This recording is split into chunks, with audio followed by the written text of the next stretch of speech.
Welcome to the Strategic Leader Podcast with me, Gemma Bullivant, and my co-host, Fiona Craig. This podcast is for HR professionals and people-focused leaders from any function who want to think, act, and feel naturally more strategic. Enjoy the show.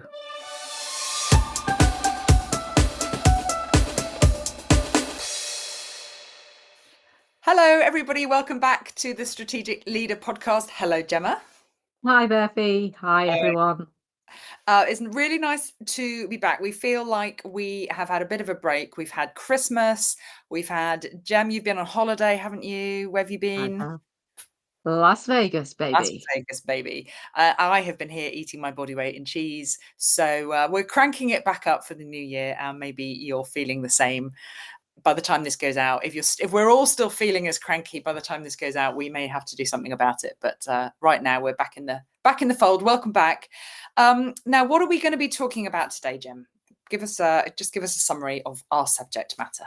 Well, today we're going to be talking about strategic self-care, which is really, we've talked a bit about the know-how, if you could call it that, around strategy, some of the tools, techniques, models, things to think about when we write a strategy or we approach something in taking a more strategic approach to a challenge. But actually, how we show up could fundamentally undermine any of that fabulous know-how and the skills, the strategic skills that we may have acquired and want to show off to the world.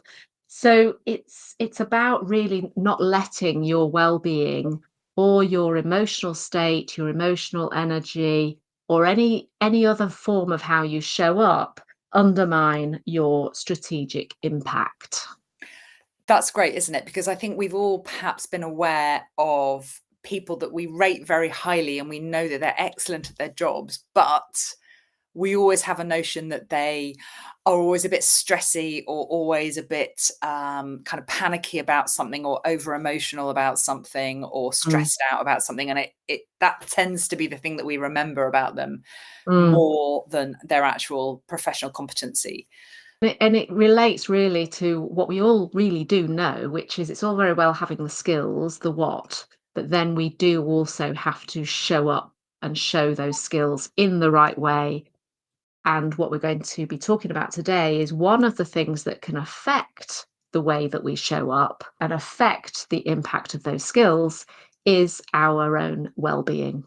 Yes. And I mean, I know from coaching many people, and I'm sure you're the same, that one of the things that people can struggle with is talking in meetings, presenting in meetings, speaking in front of people who are very senior, speaking in front of very senior stakeholders, people they don't know terribly well. And one of the things that can give you that extra bit of confidence or take it away is your kind of state of mind as you're approaching those kinds of tasks and how you show up internally as you approach those tasks, no matter how technically well prepared you are.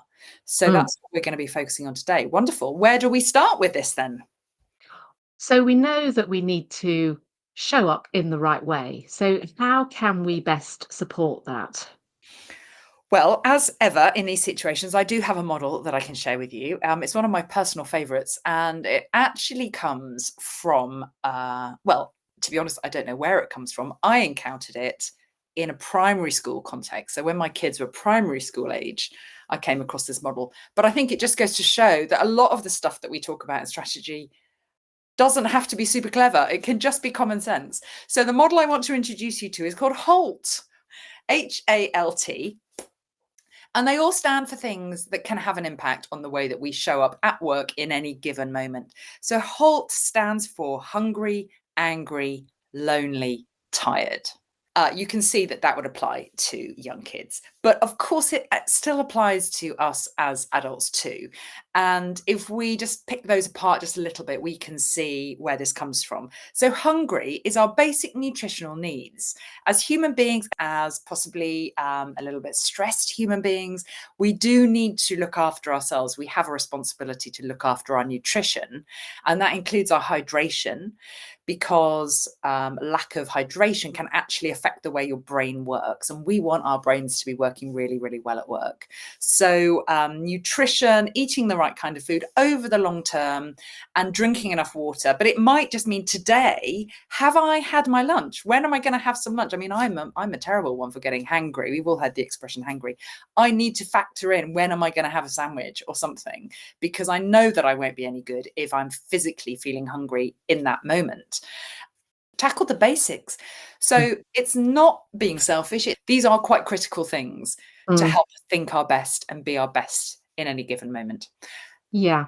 And I think I am certainly one of those people who the entire world stops if I cannot stop my stomach from rumbling. I can't concentrate. Yeah. It is not one of those things that I can just ignore, maybe for a short time, but I do find it incredibly distracting Yes. to be hungry. And I was reading this week actually some of one of those really annoying influencers that talks about how you can be at your most productive at 4 a.m. Oh, And yes. he was saying in this blog that I happened upon that the best way to be productive is to power through the first 4 hours of your day without breakfast. That will then focus your mind on the task at hand. I And I must admit, thought, well, that certainly isn't me. I'm not sure I'm on board with that influencer. No, definitely not. Sometimes I think it's really irritating being so aware of when I'm hungry. But actually, I think it is helpful because so many people can get through to 3 o'clock and then realize that they haven't eaten anything. And Mm, your body and your brain needs it. It needs the fuel. So if you yeah, want to be thinking your best, you have to eat whatever, even if it's just a banana, you have to get some nutrition in there yeah. and you have to be well hydrated. Okay. And So that's the H. so that's the H. Hungry. Hungry. Angry is the second one. And again, let's think of this a little bit broader. Angry, I tend to think encompasses any what you might call inconvenient emotions, big Mm, inconvenient emotions. And how that shows up at work often is, if we've just had a meeting, let's say in the morning with something, and either it's gone spectacularly well and I'm riding high, I'm cocky, I'm full of confidence, and I have to go into something else straight away. I have to go into a one-to-one or some sort of strategy meeting, or I have to go into a meeting where I'm doing lots of listening. Or let's say I've had a very stressful meeting, I've been undermined, I've been made to feel very angry in that meeting, for example, or conversation. Or maybe I've just read an email that's left me feeling very resentful, or, I've got some kind of strong feeling. It's very, very easy to take that feeling into the next piece of work that you do, into the next conversation, mm, into the next meeting. And that feeling maybe doesn't belong in that second meeting. The feeling belongs to the first task. So when we're thinking about angry and checking in with ourselves, am I angry? It's broader than that. Am I carrying any inconvenient emotions that belong to one task? Am I carrying them into another task where they're actually going to get in the way? So thinking about any big feeling that belongs, legitimately with one action, how do we notice that that's going on and perhaps park it and say, I'm going to come back to that. But right now, I've got to go and have a one-to-one with a member of my team, and that emotion is not appropriate for this conversation I'm about to have. So it's about noticing. and it could influence your impact in that scenario. It could influence how you approach that task. It could influence how you interact or communicate with someone, and Yes. that that can actually be, as we know, as leaders, our how we show up is very infectious. So if we show up angry, then the other person is going to pick up on that. So it's about that regulation, that self-regulation, I think. Yeah, self-regulation is such an important task, regardless of if you are doing a strategic task or not. It's part of your professional, your toolkit around professional maturity, Yes. and just being a skillful executive, being able to self-regulate and notice when you are stressed out or angered or kind of overly Mm, excited about something that would mm, be inappropriate in the next conversation, because it does have an impact on everyone else that you're talking to. I mean, we've all been in situations where we've been talking to somebody who's carrying something else from a previous meeting. It's very easy for us to assume that that's something to do with us and that we've done something mm, wrong. And often that's just not the case at all. mm, So mm, being able to notice, check in with yourself, and self-regulate, deeply important.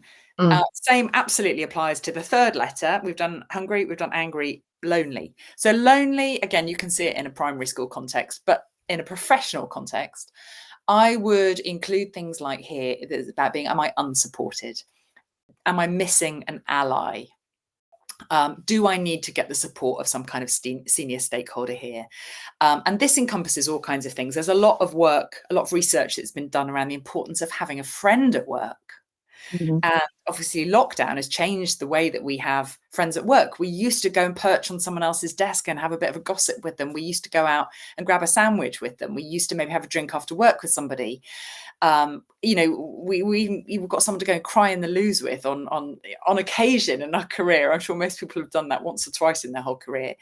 So the importance of having an ally, whether they're in the room or not, is kind of not the point, but it's whether you're feeling supported or are you feeling alone in whatever endeavor that you have. Are you walking into a meeting where you kind of think nobody's on my side here and what can I do about it? Because that can affect the way we show up. It can affect our readiness to join in.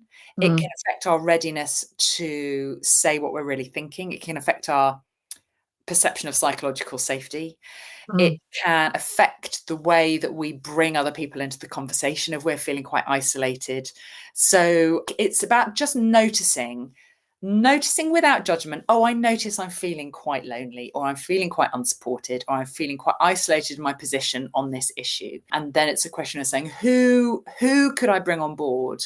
Who could be my ally in this meeting or on this project that is going to advocate for either me personally or this project or whatever it is I'm working on? So that's how I think about interpreting lonely, because we can carry that loneliness into some other situation.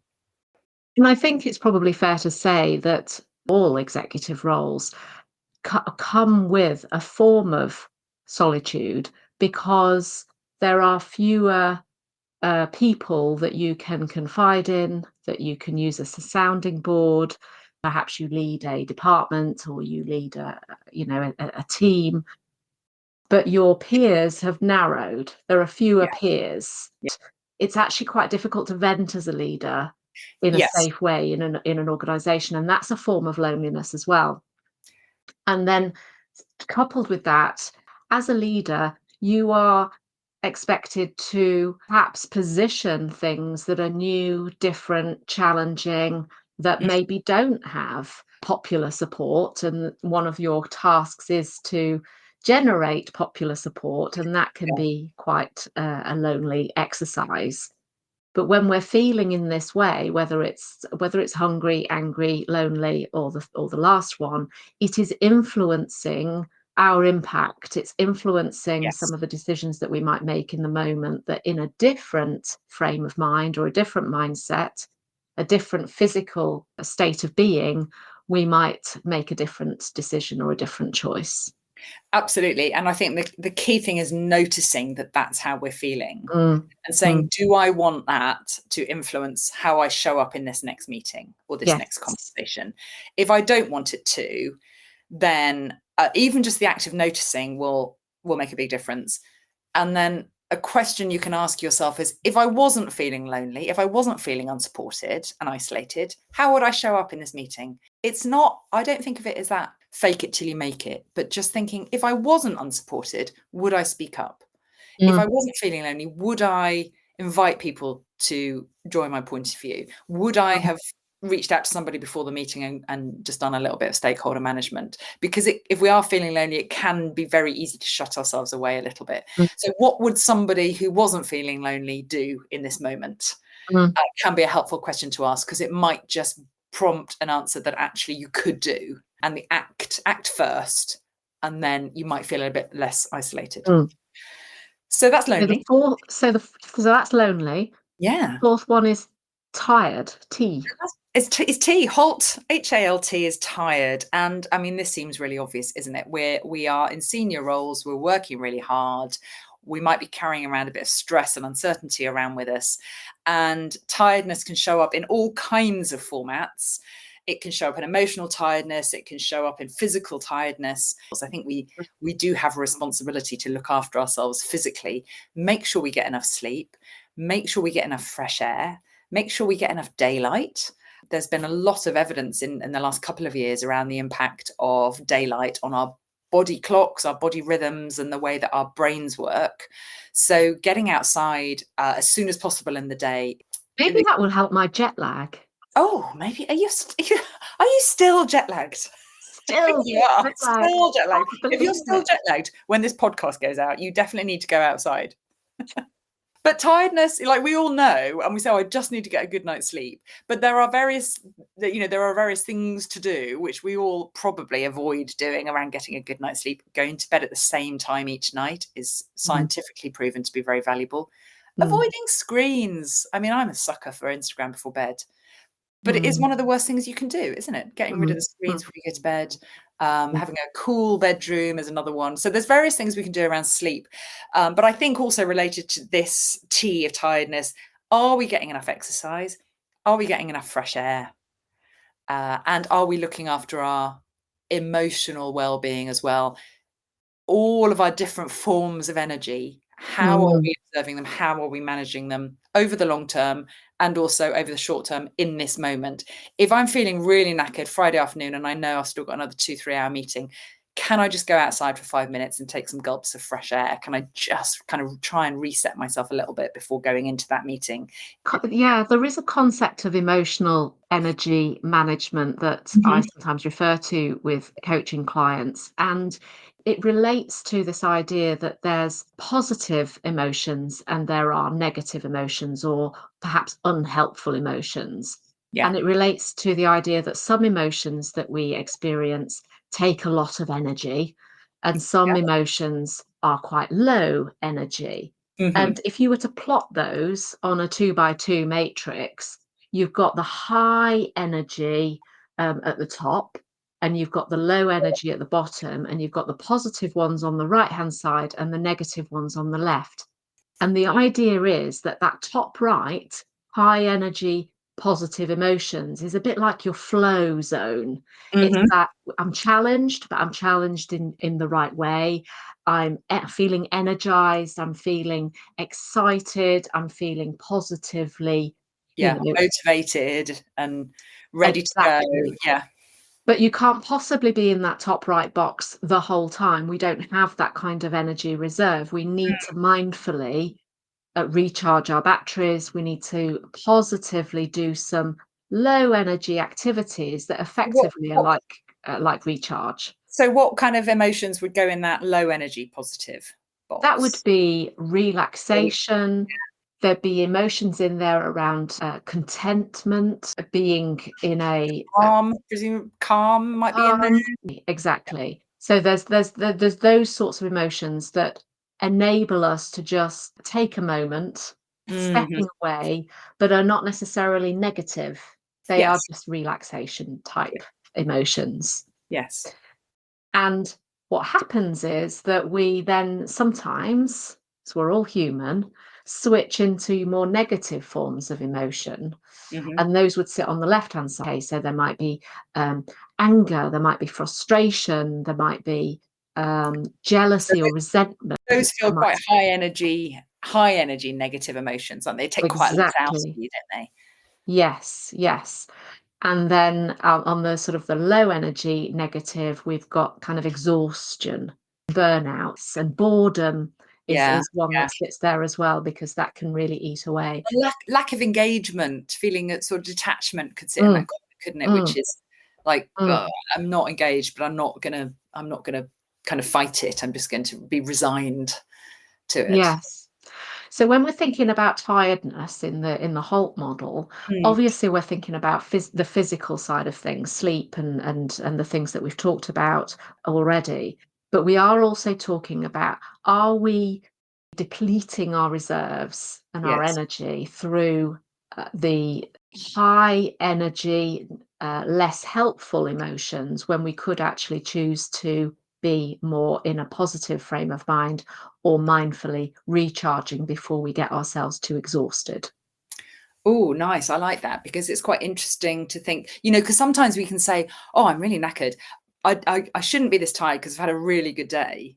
And Mm, actually, a good day could still be quite an exhausting day, couldn't it? Because if you've been mm, very excited, if you've been you could be quite agitated along with all of those positive emotions. mm, mm. So it could still take quite a lot out of you, even if you do perceive that actually it was a really good day. Well, you're absolutely right. But I think the big thing as well is that we sometimes just try to ignore how exhausted we feel and Yeah. just kind of go, oh, I'm just going to power through. I'm just going to power through. Yes. And actually, that's not giving us enough time in that low energy positive box, Yes. which is effectively our recharge, because we know our phone doesn't last forever before we actually have to plug it in, and we Mm-hmm. don't last forever without plugging in as well. So we need to give ourselves the space to do that recharge. Yes, indeed. Indeed. That's a good place to wrap up the H.A.L.T model. So we're talking about H.A.L.T, hungry, angry, lonely, tired, as Mm, a way of checking in with yourself. How am I showing up today? How am I about to show up on the call I'm about to get on, or the conversation I'm about to have? It's just, or how am I today? You could use it across any time frame, couldn't you? Behind each of those words is quite a lot of either helpful or unhelpful emotional turmoil that's going on that you could be bringing with you into a meeting when actually it's not helpful to do so. And that's exactly. what other people may experience, rather than your fabulously calm, rational, strategic thinking, which you may also be bringing in, but that may get overshadowed a little bit. Yeah. So let's say we notice our anger. We know that we need to manage our emotions to help with our kind of, energy levels and so on, but also manage our emotions in terms of the A in the Holt model. Let's say it's an anger Mhm, scenario. What mhm. can we do to let go of that anger? It's all very well saying you've got to let go of that anger, but what can we do to do that? What would you suggest? What would I suggest? Well, you're asking me like I've got an answer. I do I do have an answer. Whether it's the answer, I don't know. Um, is this a good moment to bring in tennis players? Is that where we I think think it's about going? always a good idea to bring in tennis players. It's always you can bring in the tennis, because I know you're a big tennis fan, and I will bring in the model. So one of the things you will have observed about tennis players, if you watch any tennis whatsoever, is that between points they will do some fidgeting. It might be with their racket, it might be with their ball or balls, it might be with their, I was going to say costume, but I'm not really a sportsman, but with their outfit. Jem, who do you know that is very well known for their fidgeting and their little fidgety ritual? Well, it's got to be Nadal, Yeah. really. What Nadal has does he got a little do? No. routine that he does between each and every point when serving, but he also does it when receiving as well.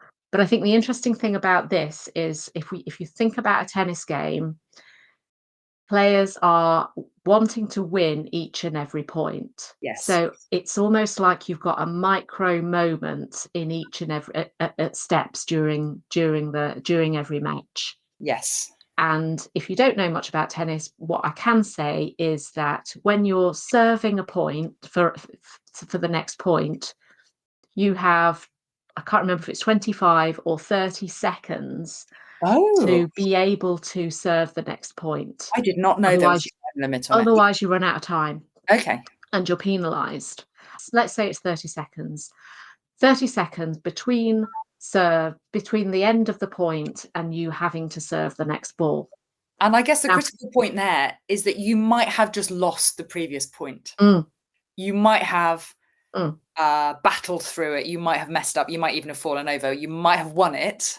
You mhm. might have lost it. But you've You got to might go. have had a shouting match with the umpire Yes. about that Yes. point. You might have hit a ball, boy. These things happen.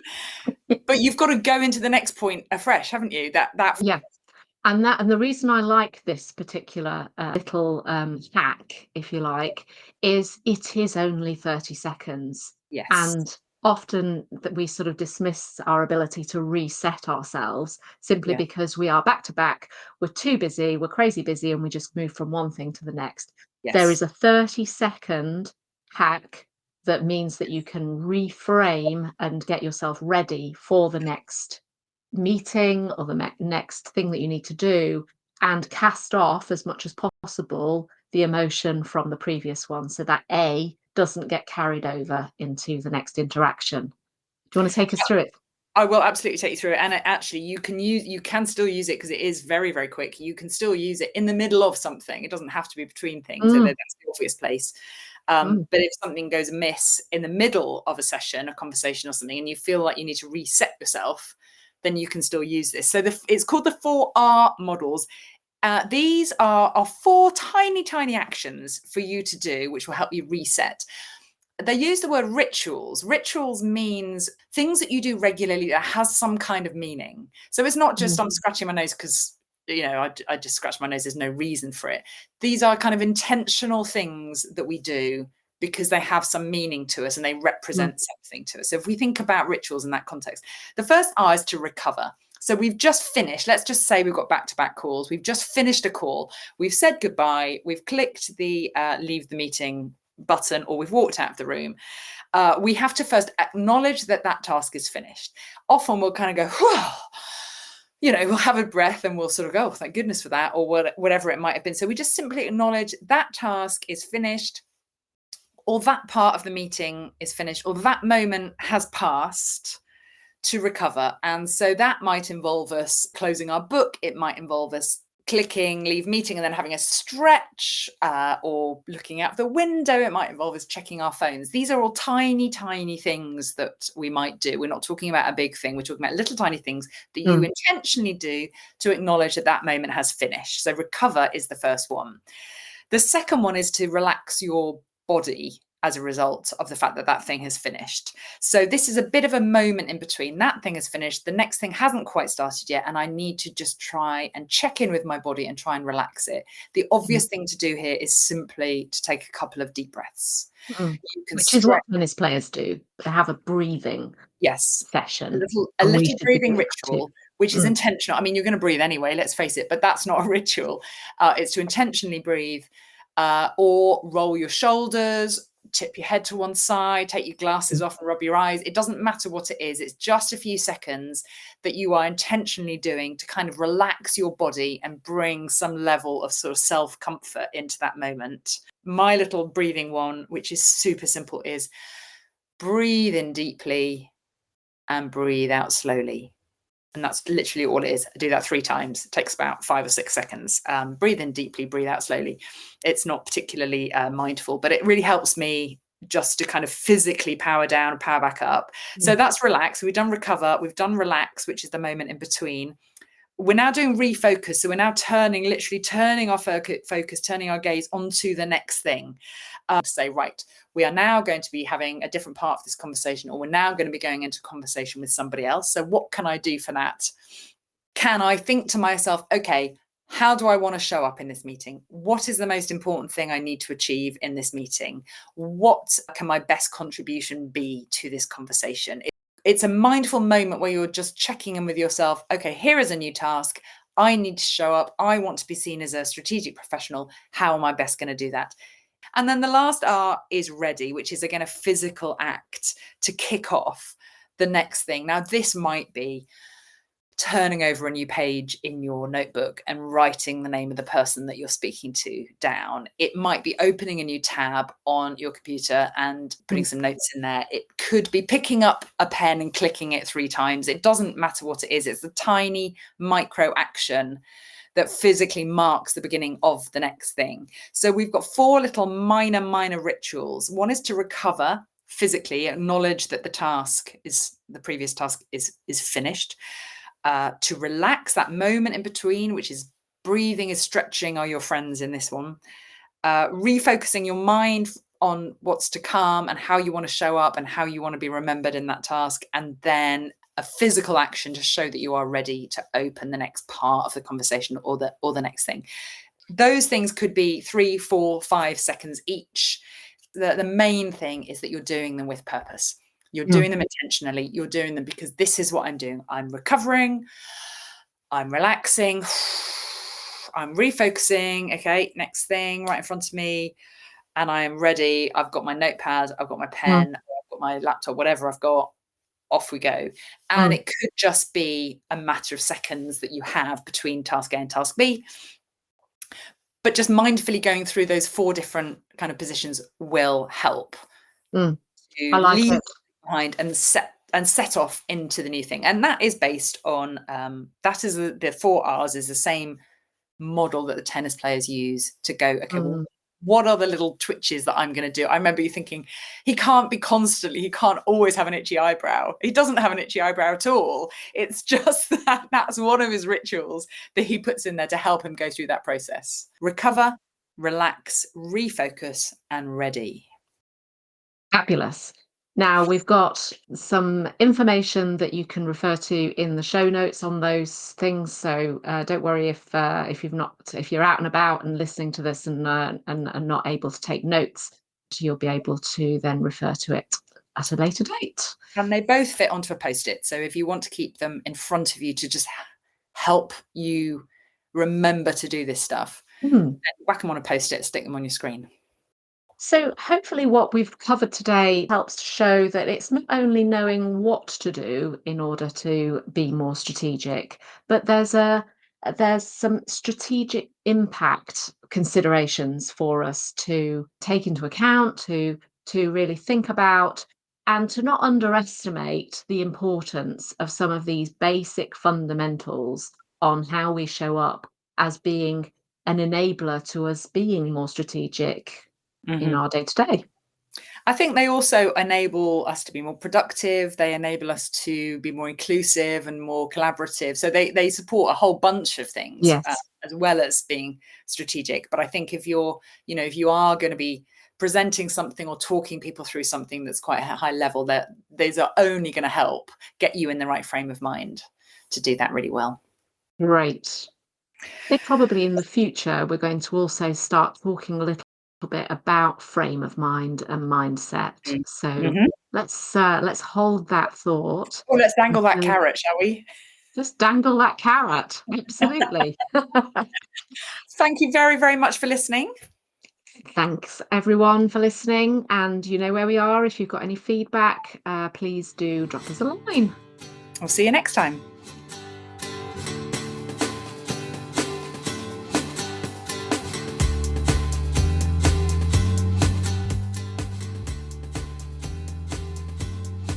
Thank you for listening to this episode of The Strategic Leader. If you liked the episode, please subscribe to access more of our recordings. And if you think it'd be useful for someone else, please forward to them and leave a review. We base our content on questions we are regularly asked and what you want to know more about, so please do email us with any questions or comments to gemma@gemmabullivant.co.uk.